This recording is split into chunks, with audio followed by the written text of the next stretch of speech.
Need to contact Shein customer support? Then here's a step-by-step guidance on how you can easily contact Shein customer support.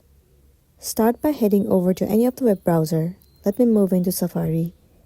Once you're in this page, in the search bar, search for Shein customer service and then move into it. Click on the very first site, customer service. It will land you on the official page of customer service of Shein. You need to enter your login credential and log into your specific account. Once you have been logged in, it will land you on this page. Now in this page, you will be able to chat with the customer support of Shein. Simply enter the problem that you have been facing on Shein. Once you have entered, tap on send.